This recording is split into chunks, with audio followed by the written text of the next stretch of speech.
زینی کب سے لانچ میں بیٹھی تبریز کا انتظار کرتی جو کہ آج گھر نہیں آیا تھا. ابھی تک اس کا انتظار کرتے ہوئے باہر صوفے پر سو گئی تھی. تبریز کی آج باہر دوستوں کے ساتھ دعوت تھی پر اتنی دیر ہو گئی تھی اس لیے زینی پریشان سے اس کا انتظار کرتی. تبریز حویلی پہنچا تو انتظار ہو کر جب سامنے دیکھا تو اسے ہاتھ کا جھٹکا لگا تھا. زینی اتنی سردی میں سمٹی ہوئی باہر صوفے پر بنا کسی گرم چیز کے بیٹھے بیٹھے سو رہی تھی.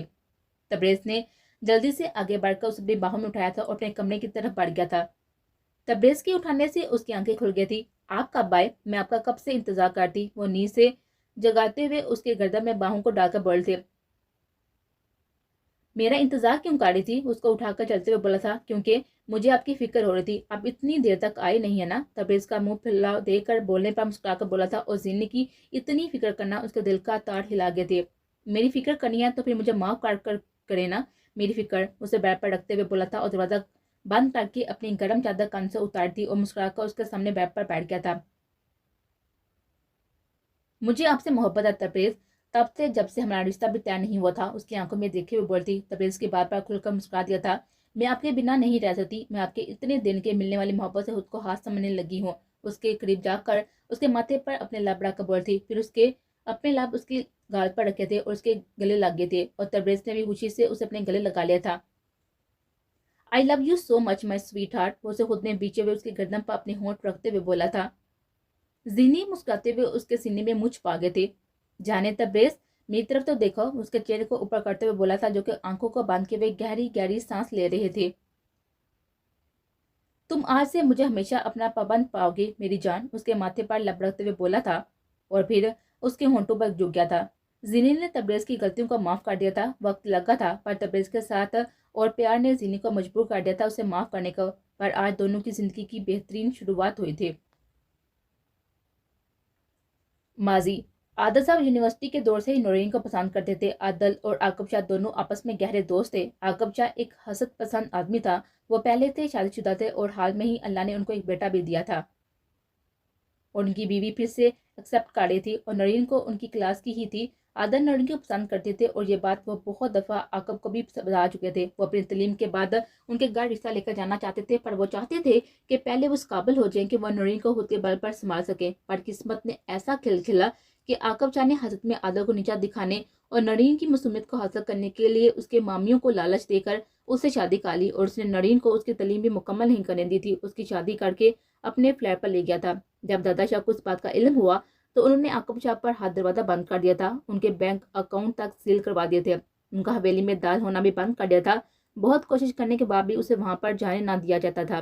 ان کا ہر پاسا الٹ ہو گیا تھا. عادل صاحب اپنے دوست کے دغا کرنے پر خاموش ہو گئے تھے. بس صرف اپنی پڑھائی پر توجہ دیتے. عاقب شاہ سے بالکل کٹ چکے تھے. ان کو عاقب شاہ سے نفرت محسوس ہوئی تھی جس نے جان بوجھ کر اپنی ضد اور انا میں اپنی فیملی کے ہوتے ہوئے بھی نورین کی زندگی برباد کی تھی اور عادل کی خوشیاں بھی کھا لی تھی. مجھے پیسوں کی ضرورت ہے اور تم اس کے پاس جاؤ گی. تمہیں جاننا ہوگا. صرف ایک رات کی بات ہے. وہ ضرور دے گا پیسے. وہ اپنی بیوی کو کاندھوں سے تھام کر جنونی انداز میں بول رہا تھا. نہیں میں نہیں جاؤں گی. کبھی نہیں. میں خود کام کر لوں گی پر کسی کے سامنے خود کو پیش نہیں کروں گی. کبھی بھی نہیں. وہ نام میں سائے ہلاتے ہوئے بولے تھی. پاگل اور تمہارا کیا جاتا ہے. اس ایک دفعہ ہی تو جانا ہے. وہ اسے پیچھے دھکیل کر خود بولا تھا اور اپنا منہ ہاتھوں میں چھپا کر رو دی تھی. آج تک میں نے کسی کے ساتھ برا نہیں کیا تو اللہ جی میرے ساتھ ہی کیوں سب برداشت کر سکتی ہوں پر یہ نہیں. بچا لے مجھے اس خود پرست انسان سے جو مجھے ایک رات کے لیے بیچنا چاہتا ہے. نورین روتے ہوئے ہاتھوں میں منہ دیے اپنے اللہ سے مخاطب تھی. تیار ہے نا؟ تھوڑی دیر میں گاڑی آ جائے گی. اگر نہ گئی تو وہ حشر کروں گا کہ ساری زندگی یاد رکھے گی. بھول جاؤں گا کہ مجھے تم سے محبت تھی. وہ اسے انگلی سے وارن کرتے ہوئے بولتا باہر نکل گیا تھا. نورین دیوار کے سہارے نیچے بیٹھ گئی تھی. اپنا منہ ہاتھوں میں چھپا کر رونے لگی تھی. یہ محبت ہے؟ کیسی محبت ہے یہ جو اپنی ہی محبت ہو کسی اور کے سامنے. جو بھی نہ اپنی نانی کے پاس عزت تو محفوظ تھی نا. آج اس کی عزت کا محافظ اس کی عزت کا سودا کر رہا تھا. انس غصے سے کلام میں آ گیا تھا. وہاں ایک ہاتھ میں سگریٹ اور دوسرے ہاتھ میں حرام مشروب بکرے پی رہا تھا پر دل کو ایک پل بھی سکون نہیں مل رہا تھا. حیا کی آنکھوں میں اپنے لیے نفرت اور اس کی بے وفائی کو سوچتے ہوئے پاگل ہو رہا تھا. Hello handsome. ایک ماڈرن لڑکی اس کے پاس آ کر بولی. اس کے کاندھوں پر ہاتھ رکھ کر بولی تھی جسے انس نے ہاتھ بڑھا کر اپنی طرف کھینچ لیا تھا. کیوں کرتے ہو تم ایسا میرے ساتھ؟ میرے بلانے پر بھی تم میرے ساتھ نہیں آئی. اسے اپنے نزدیک کی. اس کے بالوں کو اپنے چہرے پر پیچھے کرتے ہوئے اس میں حیا کو دیکھ رہا تھا. تم جب بھی بلاؤ گی میں تمہارے پاس آؤں گی میری جان. وہ لڑکی بے باکی سے اس کے اور بھی نزدیک ہوئی تھی، اتنی نزدیک کے بعد ان دونوں کے درمیان انچ کا فاصلہ رہ گیا تھا۔ دور کھڑے کسی نے تنتیا انداز میں مسکراتے ہوئے ان کی کئی تصویریں لی تھی۔ انس نے اس کے ہلتے ہوئے ہونٹوں کو دیکھا تھا جو کچھ بولتے ہوئے اس کے ہونٹوں پر جھکنے لگے تھے۔ انس نے اسے زور سے پیچھے دکھا دیا تھا، وہ دور جا کر گر گئے تھے۔ میں صرف حیا کا ہوں، ہمت بھی کیسے کی تم نے ایسا کرنے کی؟ وہ اس کے پاس اپنا گلاس پھینکتے ہوئے غصے سے بولا تھا۔ آج تک یہ حق میں نے کسی کو نہیں دیا، وہ گرایا تھا۔ طالب کو خبر ملی تھی اور وہ انس کے پاس آیا تھا اور اسے کھینچتے ہوئے اپنے ساتھ لے کر جانے لگا تھا۔ طالب اس لڑکی کا وہ حشر کروں گا کہ ساری زندگی یاد رکھے۔ اس نے ہمت بھی کیسے کی کہ انس شاہ کے قریب آنے کی؟ وہ بند ہوتے ہوئے آنکھوں سے بولا تھا۔ طالب اسے گاڑی میں ڈال کر فلیٹ کی طرف نکل گیا تھا اور امر نے مسکراتے ہوئے وہ تصویریں حیا کے نمبر پر سینڈ کر دی تھی۔ اب دیکھتا ہوں حیا کب تک تمہیں برداشت کرتی ہے، وہ شاطر سا مسکرا کر بولا تھا۔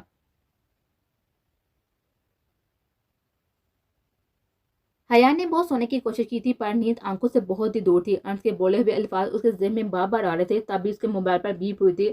اس نے بے دلی سے موبائل دیکھا تھا اور اس کو دیکھنے کے بعد حیا کی غصے سے رگیں تانگی تھی، ساتھ ہی موبائل پر کال آنے لگی تو اس نے آنکھوں میں آئے ہوئے آنسو کال کو اٹھایا تھا۔ ہیلو حیا بی بی، انس صاحب کی طبیعت ٹھیک نہیں ہے، پلیز ان کے پاس آ جائے، میں گاڑی باہر لے کر کھڑا ہوں، وہ آپ کو یاد کر رہے ہیں اور آپ ہی ان کو سنبھال سکتی ہے، میری درخواست ہے پلیز آ جائے۔ میں طالب ہوں، انس شاہ کا خاص آدمی، وہ حیا کو کوئی جواب نہ دیکھتا دیکھ کر بولا تھا اور حیا نے کچھ بھی بولے بنا فون بند کر دیا تھا۔ اپنا دوپٹہ لے کر پاؤں میں جوتا پہن کر باہر کی طرف آگے تھی۔ طالب جو مایوس ہو کر جانے لگا تھا، حیا کو گیٹ سے نکلتا دیکھ کر خوش ہوتے ہوئے گاڑی کا دروازہ کھلا تھا جہاں پہ وہ خندگی کی حالت میں تھا۔ حیا آ جاؤ، اس کے منہ سے لفظ سن کر حیا گاڑی میں سوار ہوئی تھی اور طالب نے گاڑی فلیٹ کی طرف بڑھا دی تھی۔ میں تو فلیٹ کی طرف جا رہا تھا پر شاید صرف آپ کو یاد کر تھے، اس لیے مجھے مجبوراً آپ کو بلانا پڑا، ورنہ میں کبھی آپ کو نہ کہتا۔ حیا اس کے قریب گئی تو اس کے ناک سے بہت ہی بری اسمیل ٹکرائے تھے، وہ اسے پیچھے کھسکی تھی۔ انس لال آنکھوں سے دیتے مسکرایا تھا اور اسے اپنے قریب کھینچا تھا۔ تم آ گئی ہو، وہ اسے اپنے سینے سے لگا کر بولا تھا۔ حیا کو اس سے شدید قسم کی کراہت محسوس ہو رہی تھی پر پھر بھی چپ کر کے اس کے ساتھ لگی بیٹھی ہوئے تھے۔ یہ کیا اسی طرح پیتے ہیں؟ حیا نے اپنی ناک پر ہاتھ رکھ کر کہا تھا۔ نہیں تو پہلے تو پیتے ہیں پر ہوش میں رہتے ہیں، پر آج تو کلب میں بھی کافی ہنگامہ کر کر آئے ہیں، ایک لڑکی کو پھینک کر آئے ہیں، وہ مسکراتے ہوئے بولا تھا۔ بڑا کارنامہ کر کے آیا ہے، مارنے کے علاوہ کرتا ہی کیا ہے یہ؟ پیار کرتا ہوں تم سے، اس کے قریب ہو کر بولا تھا اور حیا نے حیرت سے اس کی طرف دیکھا تھا جو کہ مسکرا رہا تھا۔ انس تم ہوش میں ہو نا؟ اس کی مسکراہٹ دیکھ کر بول تھی۔ جی جانے انس، تمہیں کیا لگا کہ اتنی پیلی ہے کہ ٹون ہو جاؤں گا؟ وہ حیا پر گرفت کو مضبوط کرتے ہوئے بولا تھا۔ حیا کی سانس اس کے سانس میں اٹک گئی تھی اور اسے اپنے دونوں ہاتھوں سے اسے پیچھے کرنا چاہا تھا۔ اب نہیں میری جان، ابھی تو تمہیں ساری صاف دینے ہیں، اس کے گال سے اپنی داڑھی رگڑتے ہوئے بولا تھا۔ حیا کو اپنے پیروں میں سے جان نکلتے ہوئے محسوس ہو رہی تھی، سلا نے اسے مصیبت سے بچایا تھا اور اب وہ خود اس مصیبت کے پاس چل کر آئے تھے۔ طالب گاڑی واپس موڑو، جھوٹے انسان، مجھے گھر جانا ہے، وہ چیخ کر بول رہی تھی اور انس کی گرفت میں پھڑپڑا رہی تھی۔ وہ سگریٹ جلا کر پیتے ہوئے بس اس کا چیخنا چلانا سن رہا تھا۔ گاڑی اسی دن والے فلیٹ پر رکی تھی اور طالب خود گاڑی روک کر باہر نکل گیا تھا۔ چلے اپنی منزل پر، آج تو سزا کا دن ہے، وہ آگے جھکی ہوئی حیا کے کان میں سرگوشی کرتے ہوئے اس کے کان کی لوگ کو چھوتے ہوئے بولا تھا۔ نہیں جانا، مجھے نہیں جانا، ہر دفعہ تمہاری زبردستی نہیں چلے گی، اسے خود سے دور کرتے ہوئے بول تھی۔ انس اسے خود کی طرف کھینچتے ہوئے اپنی باہوں میں بڑھ کر اوپر اپنے فلیٹ کی طرف لے کر گیا تھا۔ حیا تم جانتی ہو نا تم مجھے نہیں روک پاؤ گی، اس لیے چپ چاپ رہو، یہ نہ ہو کہ میں تمہیں زیادہ ٹارچر کروں اور وہ تم سہ نہ پاؤ گی۔ وہ اپنی گود میں اٹھاتی ہوئی حیا کو چلاتے ہوئے دیکھ کر بولا تھا۔ اس کے بات کا اتنا اثر ہوا تھا کہ حیا چپ کر کے لب بھیج گئی تھی۔ انس کے چہرے پر ایک جاندار سا مسکراہٹ آ گئی تھی۔ انس نے فلیٹ میں آ کر نیچے کھڑا کیا تھا اور خود دروازہ بند کرنے لگا تھا۔ حیا دوڑتے ہوئے اندر کی طرف گئی تھی اور جا کر روم کا دروازہ بند کر لیا تھا۔ انس نے گہرا سانس لیا تھا اور کچن میں گیا تھا اور اپنے لیے لیمن پانی بنا کر پی لیا تھا، پھر کافی بنا کر باہر صوفے پر بیٹھ گیا تھا، ٹی وی آن کر کے بیٹھ گیا تھا اور خود کو ریلیکس کرنے کی کوشش کر رہا تھا۔ رات کے 3 ہوئے تو چیپا مسکراہٹ لیے سامنے دراز سے کمرے کی کیس نکال کر کمرے کی طرف بیٹھ گیا تھا۔ کمرے میں لیمپ جل رہا تھا اور حیا لائٹ کے بغیر نہیں سوتی تھی، اس لیے کوئی نہ کوئی لائٹ کمرے میں ضرور جلا کر رکھتی تھی۔ انس خاموشی سے روم میں داخل ہوا تھا، وہ سامنے ہی کمر میں سوئی ہوئی نظر آئی تھی اور مسکرا کر اس کی طرف بڑھا تھا، اس کے ساتھ لیٹ کر اپنا روح اس کی طرف کیا اور انس اس کی طرف پشت کی ہوئی تھی۔ حیا میری جان سو گئی ہو؟ وہ اس کو اس کی طرف جھک کر اس کے کان میں سرگوشی کی تھی۔ حیا جو ابھی کچی نیند میں تھی، ڈر کی وجہ سے ابھی اس کی آنکھ لگی تھی کہ اپنی گردن پر انس کا لمس محسوس کر صحیح معنی میں حیا کانپ کر اٹھے تھے۔ تمہیں کیا لگا کہ تم اسے فرار پالوگی؟ آج تو سزا کا دن ہے میری جان، وہ اس کا روح اپنی طرف کرتے ہوئے بولا تھا۔ سزا تو تمہیں ملنی چاہیے، تم نے مجھے پر تہمت لگائی تھی، میں اتنی ہی بری ہوں تو کیوں آتی ہوں میرے پاس، میں تو کریکٹر لیس ہوں نا۔ وہ اب بھی کچھ بول رہی تھی کہ ارنسٹ پر جو کیا تھا اس کے باقی کے الفاظ اس کے منہ میں ہی رہ گئے تھے۔ اب بھی کچھ باقی ہے؟ وہ اوپر ہوتے ہوئے مسکرا کر بول تھا۔ وہ غصے سے اسے دیکھ رہے تھے۔ ہاں، تم مردوں کا یہی ہے، جب اپنے مطلب کی بات ہو تو سب کچھ۔ وہ پھر سے حیا کے اوپر جھکا تھا، اس دفعہ اس کے لمس میں جنونی پن تھا جسے حیا گھبراتے ہوئے اپنی پوری طاقت سے اسے پیچھے دھکیل رہی تھی۔ اب پھر بولو، کیا بولنا چاہتی ہو؟ ارنس اس کے ہونٹوں سے خون کو صاف کرتے ہوئے مسکرا کر بولا تھا۔ حیا بے بسی سے اس کی طرف دیکھتے ہوئے اپنا روح دوسری طرف موڑ گئے تھے۔ کمینے اور گھٹیا انسان ہو تم، اس کی طرف دیکھتے ہوئے اپنے ہونٹوں پر ہاتھ رکھ کر بولے تھے۔ ہاں ہاں ہاں، میری جنگلی سے حیا، تم بہت ہی سمارٹ ہو، پر طاقت تم سے زیادہ ہے مجھ میں۔ وہ اس کے ہونٹوں سے ہاتھ کو ہٹاتے ہوئے اس کے دونوں ہاتھوں کو اپنے ہاتھ میں پھنسا کر بولا تھا۔ آپ بولو، میں مان جاؤں تمہیں؟ وہ آئیبرو کو اٹھا کر مسکراتے ہوئے دیکھ کر بولا تھا اور پھر اس کی گردن پر اپنے لب رکھے تھے۔ ارنس، کمینے پیچھے ہو جاؤ، میں جان لے لوں گی تمہاری۔ حیا اپنے ہاتھوں کو چھڑواتے ہوئے چیخی تھی۔ جان تو آج تمہاری جائے گی میری جان، آج تو تم مجھے روک نہیں پاؤ گی، میں اپنے ارادوں کا پکا ہوں آج۔ وہ اس کی گردن میں ہی منہ دیے بولا تھا۔ میں تو گری ہوئی ہوں نا، اپنے عاشق کے ساتھ رنگ رلیاں بنا رہی تھی نا، تو اب کیوں آ رہی ہو مجھ جیسی بد کردار کے پاس؟ حیا چیخی تھی۔ حیا؟ ارنس تارا تھا اس پر۔ بکواس بند کرو اپنی۔ اس کا چہرہ ہاتھ میں دبوچے ہوئے آنکھوں میں جنون لیے ہوئے بولا تھا۔ تم نے اچھا نہیں کیا مجھے غصہ دلا کر، اب میرا غصہ اور جنون کو برداشت کرنے کے لیے تیار ہو جاؤ۔ وہ جنون سے بولتے ہوئے پاس پڑے ہوئے لیمپ کو بند کرتے حیا کو اپنے قبضے میں کر گیا تھا۔ حیا اسے خود سے دور کر رہی تھی، پر اس کی ہر کوشش کو ناکام بنا دیا تھا ارنس نے۔